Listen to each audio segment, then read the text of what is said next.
Hey everyone, my name's Chris, and on this channel we talk Kanye West. And we are, I don't know, it's 4 p.m. on Thursday, so we're hopefully just like a handful of hours away from the release of Donda. It hasn't been delayed yet, which is a good sign, I guess, but we won't know that the album's out until the album's actually out. Until the chaos of that, we have some Kanye news to go over, some just odds and ends to discuss. This might be the biggest one, is just, well, not even the biggest. It's just the most gossipy. So Taylor Swift and Kanye, not even the most gossipy, geez, it's chaotic times. But Taylor Swift and Kanye West will tangle again with dueling albums. And Kanye had been talking about releasing Donda for like a week, a little over a week on July 24th. And then surprisingly today, out of nowhere, Taylor Swift tweeted out that she was releasing a surprise album called Folklore and that it was available everywhere. And of course, fans are just like, how do these two keep running into each other like this? Like, and some think that this is more of a, oh, look at Taylor trying to jump on Kanye or compete with Kanye. I feel like they probably had this in mind for a little while. I don't think you roll out of bed one day or just like, I mean, if you're Kanye, but not Taylor, with just all the stuff that goes into it. Like you can see that she already has like a whole aesthetic for this. She had the website built, she had all this stuff ready. Like maybe it was already good to go and they decided to move things up. But the reason that people think that this is happening now is that Billboard has changed how it's going to handle bundling. So a quick lesson in bundling. You may have noticed over the last decade that artists have started doing digital copies with merchandise and with physical copies of the albums they release. That's because all of those sales count towards the digital release or the album sales, which count towards Billboard charting and that debuting at number one, which is so coveted. Uh, Billboard is kind of sick of that because they don't think it's an accurate reflection. If somebody buys a shirt, they get an album. If they buy a vinyl, they get an album. And all of that kind of counts. So what they're doing is twofold. If you buy physical media, like a CD, what you call it, a vinyl, a cassette tape, it doesn't count to the album sales until it ships, which that's something Kanye's been really guilty of, right? With Ye, Kids See Ghosts, Jesus is King, people buy the physical copies and then it can take 6 months to actually get it, but get that counted to the debut album sales. And then for merchandise, the digital album has to be a add-on. You can't just say I'm getting this bundle of the shirt and the digital album. It has to be the person bought the shirt and they themselves added the digital album to it. So it can be an add-on. It just can't be already included, which will change up a little bit. I don't know how big of a deal it's going to be, but it's at least going to change how some of these things are presented and probably affect some of the sales. But you can see that Taylor has kind of gone all in with this release, just cashing out on the bundle.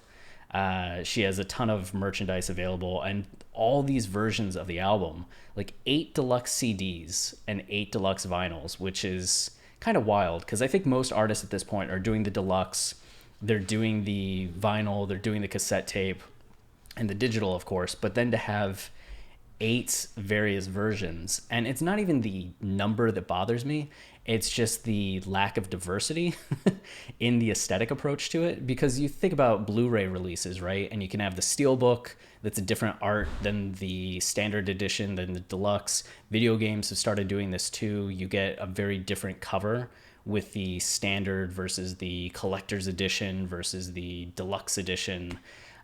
Books have done this for a long time. Penguin's really great at this. It'll release Dante's Inferno 75 times, but all the covers have a different aesthetic quality to it. So I'm not opposed to the multi cover release. I just think that it looks so much more like a high school senior photo shoots than it does 8 unique album covers by one of the most like best-selling artists of the 21st century. I just think it's a little cheap and a little bit of a cash in to just have those photos, right? Like 4 of them are just Taylor in high grass. Okay. So we'll see. I mean, the big blow to Kanye here is that he has had every album debut at number one since Late Registration, right? And if he were to have this one debut at number one, it would tie Eminem for the most all time. And with Taylor being Taylor Swift and the biggest pop star in the world, it looks like that probably won't be the case, especially when she's selling 8 different copies of the same album. So, yeah, we'll see how the sales figures go, but it probably don't expect Kanye to go number one if the album even comes out tonight. And then we have a couple Kanye tweets. He had this one, Yeezy Team, and you can see people in the garage where I think the Gap photo shoot was taking place the other day. And you can kind of see, the only one I really recognize is Kid Cudi standing there. Like, it's hard not to know the back of Kid Cudi's head at this point, which is a sentence I never thought I'd say, but you all know it's true as well. We have that, and then we also have Yeezy Team loves Procter Matthews Architects Africa Heart Biodome, which is also a very unique sentence. But the thing is, I found out researching this is just a mock-up. The design was initially pitched in 2010, and then the funding fell under in 2011. So this actually never got built. And you can see that the Cheshire Live, it was going to be in the Chester Zoo in Cheshire, New England, actually tweeted about it. Though a series of bizarre and controversial tweets has seen rapper Kanye West hit the headlines all over the world this week. In a string of successive online rants over the past few days, West has made serious allegations about his family life.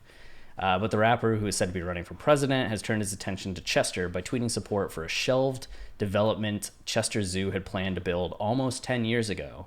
He tweeted a link this morning to a 2010 Trend Hunter article about plans to build a gigantic biodome at the zoo, captioning it, Yeezy Team loves Procter Matthews Yeah. The structure was planned to mimic the natural African rainforest habitats of the Congo, would have housed a band of gorillas, a large troop of chimpanzees, okapi, birds, but c'est la vie, never came to be. So this was something. Kanye tweeted about Kim meeting Meek Mill at the Waldorf Hotel to talk prison reform, implying that she had cheated. And TMZ then released an article talking about it had being a public meetup between Kim, Meek, and a third party, Clara Wu Tsai. And people were saying, oh, it's the Kardashians leaking to TMZ. Of course they would say that. There's no proof. There's no source. It's just an unnamed source. But here we have somebody that posted the photo of them having the meal. And by the accounts that were shared on the TMZ article, Kim left directly after this. So it does seem to be a business meeting, right? Rather than some clandestine sexual meetup that Kanye thought it was. It's not to say that something else didn't happen. Just this meeting, as Kanye described it, does not seem to be as dramatic as what Kanye described. So you can see here, I've been trying to get divorced since Kim met with Meek at the Waldorf for prison reform. Meek is my man, was respectful, that's my dog. Kim was out of line. So, I mean, this gets at the thing of, is Kanye having an episode but still talking truth, or is he just paranoid, has been really the dichotomies, right? With some people falling in the middle or saying, like, both can be true, but it at least seems, at least in this situation as described, it's not as intense as what Kanye had claimed, with Meek Mill even saying shit is cap, come on. I think Kim had actually talked about this, where? Here, okay. Here we go. As many of you know, Kanye has bipolar disorder. Anyone who has this or has a loved one, I guess I don't have to read the whole thing, but Kim at least took to Instagram to talk about Kanye's mental health, just speaking that it is very difficult and that she hopes that people are understanding at this time. And I understand Kanye is subject to criticism because he is a public figure. He is a brilliant but complicated person who, on top of the pressure of being an artist and a black man who experienced the painful loss of his mother and has to deal with the pressure and isolation that is heightened by his bipolar disorder, those who are close with Kanye know his heart and understand his words sometimes do not align with his intentions.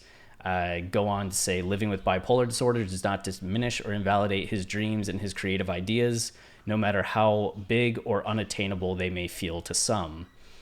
We as a society talk about giving grace to the issue of mental health as a whole. However, we should also give it to the individuals who are living with it in times when they need it the most. So she asked the public and media to have compassion for Kanye. And there were people that really appreciated this statement as just saying it was about as good of a statement as you can make on the situation, with kind of being balanced and asking for people to have patience.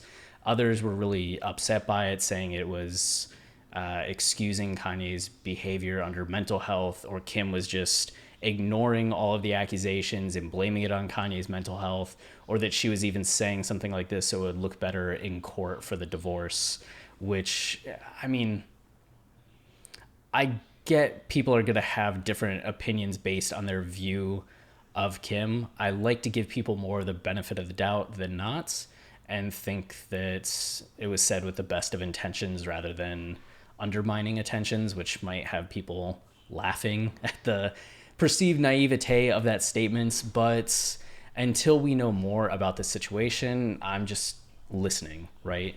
And the best we can do is kind of look at what we're seeing, what we're told, and how it lines up with other details that we find, and make our opinions known based on that. But I think listening is still the best approach until we know more. This was interesting. It's a U.S. magazine, like U.S. Weekly, which is garbage. I shouldn't even be on this website or talking about this article. But the thing is, I feel like a lot of the gossip articles in this vein that we've seen to this point feel like they've clearly been from the Kardashian angle. This was the first one that felt like it was coming from a Kanye angle, which I know that there are unnamed sources that leak things. People want to get things out to these sources. Sometimes it has smoke at it, sometimes it doesn't. But this was just the first time that I've seen something from this perspective. And it was just saying that Kanye's loved ones are very worried about him at the moment. Kanye's manager, Boo, and close childhood friends from Chicago, Don C. and John Monopoly, flew into CUDI to be with him. The group worked to get him professional help. And it's saying that Kanye was evaluated by a doctor on Monday who determined that he did not need immediate hospitalization and that he was in a stable mental state at the time, which maybe this is just bullshit again, but it's the first time that I'm hearing that somebody was able to get a doctor to look at Kanye and whatever comes of that. So, grain of salt or some kind of truth, but at least interesting to consider that this is now a talking point that's being thrown out there. Kanye West leaves ranch with Dame and Dash just for a Walmart run, which is kind of funny because like Dame Dash is like very successful, right? Like incredibly successful. Same with Kanye, and here they are just at like Walmart in Cody, Wyoming, which is pretty funny because I think it just gets at the perspective that you have of people, because you can think of these guys as moguls, as business people. If you're in the boardroom with Dame or having a meeting with Dame, there's a lot of like intensity to that. But then when it's just like two longtime friends like hanging out when one's kind of in need of a friend, that's just kind of universal, right? It's very humanizing just to see them going and doing normal shit. And you can see Kanye here in Walmart. I don't know why, but I find this to be such an iconic photo. One, it just describes 2020 so well with the mask and COVID, but to have Kanye of all people just hanging out in this Walmart looking at things to get, which seems to be like a rack of underwear, which is kind of funny. It just feels very surreal, like something from an art pop museum installation rather than just real life. And here you can see earlier in the day Kanye with people, Monopoly there, Dame there, French Bulldog down there, and Dave Chappelle was out. So he's getting some assistance out in Wyoming. And then this was news too. I was kind of wondering how this would play out, but apparently Keeping Up with the Kardashians is not filming Kanye's bipolar episode, and Kim's not letting anybody from the production interview the kids just because they don't want the kids having that footage existing forever and having to go back and watch that. And strange, right? Very strange times. But at least I know some people are more critical of the Kardashians than others, but I at least think that we can all agree that this is a respectable step to make. And even if you don't like them, you might be surprised that they're taking this step. And if you do like them, it wouldn't be surprising that they're taking this step. And then here, the last thing, why Kanye West won't be on the presidential ballot in Texas. I feel like overall the momentum for Kanye's presidential candidacy has dipped very low, but it's interesting just to see a little bit more of the machinations and behind the scenes. Ferris here has done a little bit more research than I think most of us, but it's saying that Kanye, just to get on the ballot, he needed to apply by May 11th and contain signatures of 89,000 registered voters who have not voted in the presidential primary of either party, which is kind of crazy to think about, like just the hurdles to get on the ballots in a country that's supposed to be like a representative democracy. I get that you don't want it to be like too easy to have a bunch of like worthless people on the ballot, but at the same time, geez. His only remaining option in Texas is to file a declaration of writing candidacy. In order to be eligible, the candidate must have written statements of consent from 38 presidential elector candidates. Okay, I don't even know what that means. And then it says he won't appear on ballots in Texas, but he was successful in registering to appear in Oklahoma's presidential ballot. And he did submit paperwork to be an independent candidate in Illinois. So it seems like he'll be on the ballot at least in one state in 2020, which I would just go to vote and keep the ballot and leave, you know, just have that framed. I have the ballot that says Kanye West as a presidential candidate. If you're in Oklahoma, ask for an extra ballot, you know. But that does it. We'll be back as things unfold tonight. If the album does come out, of course, we'll make a video. And if the album doesn't come out, we'll make a video and keep you abreast on any news that is or isn't happening. I know there was a photo earlier that showed a bunch of cars at the ranch in Wyoming, and then Casey Pluto, who Kanye had named being part of the Yeezy Sound roster, has liked a bunch of things. But right now we still don't have any confirmation either way. But let's keep our fingers crossed and stay tuned. Hopefully Donda drops tonight. Until then, if you want to support the channel, the best way on YouTube is just liking, commenting, and subscribing. All those things tell YouTube that this is content people are enjoying, and then they show it to more people, which goes a long way for us. And then we also have a Patreon. The thing that we're best known for is our line-by-line lyrical analysis of Kanye's discography, explaining every song and every album. We've covered everything except Watch the Throne and Cruel Summer. So if you have a favorite Kanye song and want to know more about it, patreon.com/Kanye podcast, $5 a month for 100 plus episodes and like 200 hours of content. So that support is very much appreciated as well. And you can find us on Twitter at Kanye Podcast. Till the next time, stay wavy and keep it loopy.